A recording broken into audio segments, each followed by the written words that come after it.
में गिना जा रहा है। इस प्रोजेक्ट की लागत रखी गई है करीब 95 अरब डॉलर। बता दें कि ये कॉरिडोर अपने रास्ते में पड़ने वाले 6 राज्यों को कवर करेगा और तकरीबन 1500 किलोमीटर लंबा होगा। इसी के साथ ये दिल्ली, पश्चिमी उत्तर प्रदेश, दक्षिणी हरियाणा, पूर्वी राजस्थान, पूर्वी गुजरात और पश्चिमी राजस्थान को कवर करेगा, जबकि ये मध्य प्रदेश में भी प्रभावी होगा। इस कॉरिडोर के बन जाने के बाद सबसे ज्यादा फायदा होगा उत्पादन और यातायात के क्षेत्र में। एक और जहां व्यावसायिक यातायात सस्ता होगा, वहीं दूसरी ओर माल ढुलाई में आने वाली लागत में भी कमी आएगी। इस कॉरिडोर को प्रधानमंत्री नरेंद्र मोदी जी की महत्वाकांक्षी योजना स्टार्टअप इंडिया और मेक इन इंडिया से भी सीधा जोड़कर देखा जा रहा है। व्यापार के लिए बढ़िया रास्ता बनाना इस कॉरिडोर की सबसे बड़ी प्राथमिकता है। इस प्रोजेक्ट के तहत करीब 30 लाख लोगों को रोजगार मिलने की उम्मीद है, जबकि कॉरिडोर के आसपास IIT, ट्रिपल IIT और बिट्स जैसे संस्थान प्रस्तावित हैं। साथ ही इस कॉरिडोर में आपको बहुत सारे 5 स्टार होटल्स, बड़े बड़े हॉस्पिटल्स और बिजनेस टावर्स देखने को मिलेंगे। Number 2, Mumbai Ahmedabad bullet train. दोस्तों, जब भी बुलेट ट्रेन की बात होती है, आपके मन में किसका ख्याल आता है? शायद जापान का, है ना? लेकिन अब हमारे देश में भी आने वाली है बुलेट ट्रेन। जी हाँ दोस्तों, भारत के प्राइम मिनिस्टर नरेंद्र मोदी जी का ये एक ड्रीम प्रोजेक्ट है। जब वो पहली बार 2014 में देश के प्राइम मिनिस्टर बने थे, तभी उन्होंने ये घोषणा की थी कि वो जल्द ही देश में बुलेट ट्रेन लेकर आएंगे। केंद्र सरकार ने यह तय किया है कि पूर्व निर्धारित 2023 की जगह बुलेट ट्रेन प्रोजेक्ट को 15 अगस्त 2022 तक पूरा कर दिया जाएगा। इस प्रोजेक्ट को जल्द से जल्द पूरा करने के लिए भारत और जापान दोनों ही मिलकर अपनी पूरी ताकत झोंक देंगे। भारत में बुलेट ट्रेन गुजरात के अहमदाबाद से महाराष्ट्र के मुंबई तक का सफर तय करेगी। मजेदार बात तो ये है कि ये बुलेट ट्रेन कुल 508 किलोमीटर के रास्ते को सिर्फ 2 घंटे में पूरा करेगी। बुलेट ट्रेन को हकीकत में तब्दील करना इतना आसान काम भी नहीं है।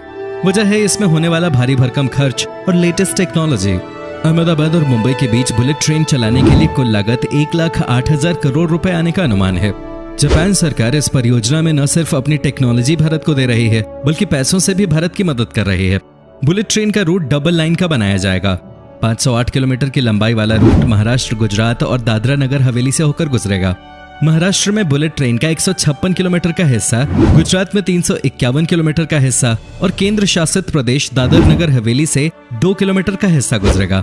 बता दें कि बुलेट ट्रेन रूट पर कई सुरंगें होंगी और इनमें से सबसे लंबी सुरंग 21 किलोमीटर की होगी। इसके अलावा हम आपको बता दें कि Ahmedabad Mumbai bullet train route का 7 किलोमीटर का हिस्सा थाने क्रिक में समंदर के नीचे से होकर गुजरेगा। जी हाँ दोस्तों, सही सुना आपने, समंदर के नीचे से गोली की स्पीड में बुलेट ट्रेन निकलेगी। हालांकि अभी भी बहुत दिक्कतें आ रही हैं इस प्रोजेक्ट में, लेकिन सब यही उम्मीद कर रहे हैं कि भारत और राज्य सरकारें मिलकर इस प्रोजेक्ट को पूरा कर लेंगी। Number 3, Sagarmala project. दोस्तों, भारत सरकार सागरमाला प्रोजेक्ट की मदद से बंदरगाहों के आसपास वाले एरिया को और बेहतर करने का प्रयास कर रही है।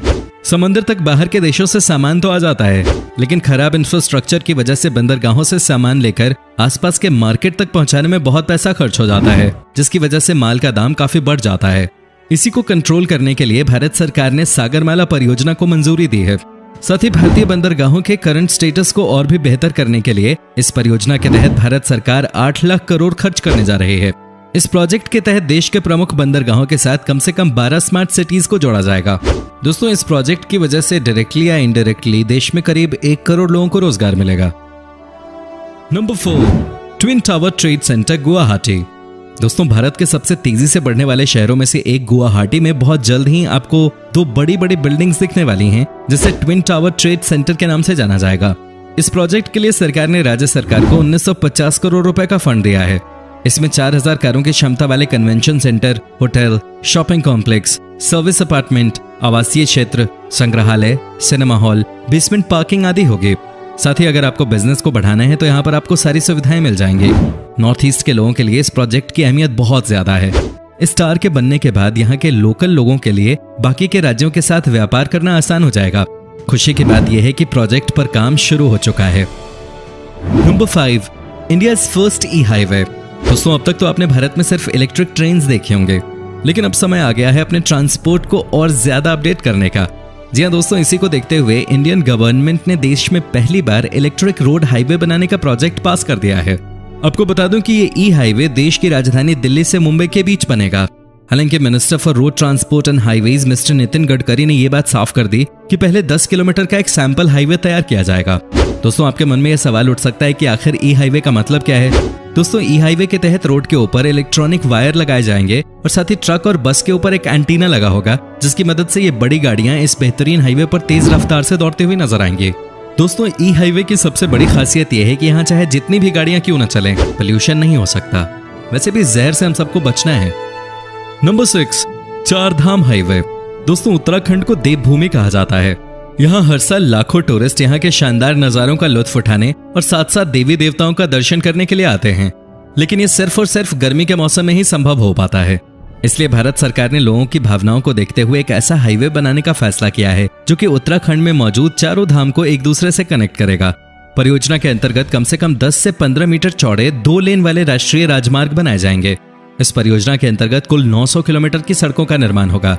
बता दें, इस ड्रीम प्रोजेक्ट के तहत बद्रीनाथ, केदारनाथ, चंपावत, पिथौरागढ़, गंगोत्री और यमुनोत्री सभी को कनेक्ट कर दिया जाएगा। मतलब ये कि अगर आप एक बार उत्तराखंड गए तो सब दर्शन कर सकेंगे।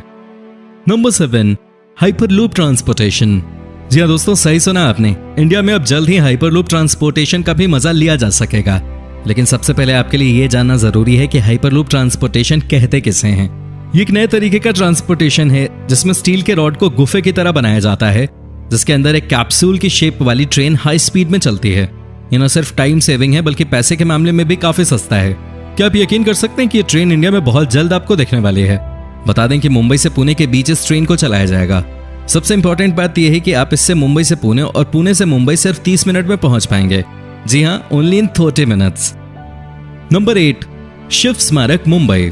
दोस्तों वल्लभ भाई पटेल जी के स्टैच्यू की तरह ही अब मुंबई में छत्रपति शिवाजी महाराज का भी स्टैच्यू बनाया जा रहा है, जो कि अरब सागर में बन रहा है। इस स्टैच्यू की लंबाई होगी 212 मीटर।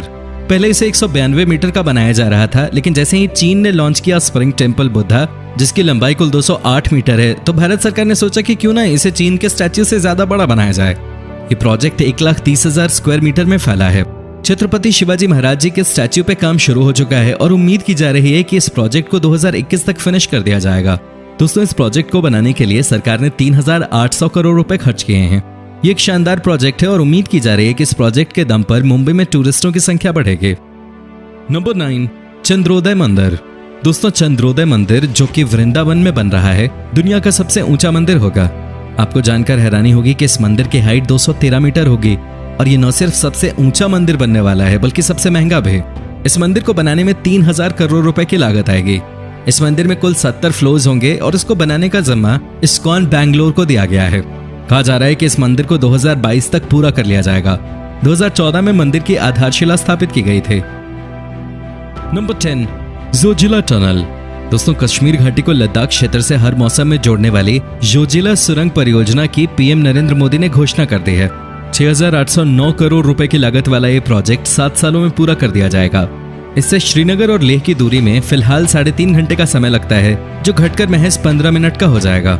14.2 किलोमीटर लंबे इस सुरंग के निर्माण से लेह, कारगिल और श्रीनगर के बीच हर मौसम में कनेक्टिविटी बनी रहेगी। इस सुरंग पर काम 2026 में पूरा होने की संभावना है। सड़क परिवहन मंत्री नितिन गडकरी के मुताबिक जोजिला टनल एशिया की सबसे लंबी 2 रास्तों की टनल होगी। ये सुरंग मौजूदा हाईवे के नीचे 400 मीटर दूरी तक गुजरेगी। खासतौर पर यह सेना के लिए खासी महत्वपूर्ण होगी, जिससे सर्दी के मौसम में कारगिल पोस्ट तक सामान पहुंचाने में समस्या आते थे। अब हर मौसम में सीमा चौकियों तक सामग्री पहुंचाई जा सकेगी। रणनीतिक लिहाज से भारत के लिए ये एक बड़ी बढ़त होगी। मोदी ने कहा कि जम्मू कश्मीर के प्रत्येक नागरिक को गर्व होगा कि केंद्र और राज्य सरकार इतनी तेजी से विकास कर रही है। उन्होंने ये भी कहा कि निवेश की गई धनराशि स्थानीय परिवारों के पास जाएगी, क्योंकि इन परियोजनाओं के जरिए रोजगार पैदा होगा। तो दोस्तों कैसा लगा आपको हमारे देश के इन बड़े बड़े प्रोजेक्ट्स के बारे में जानकर? कमेंट कीजिए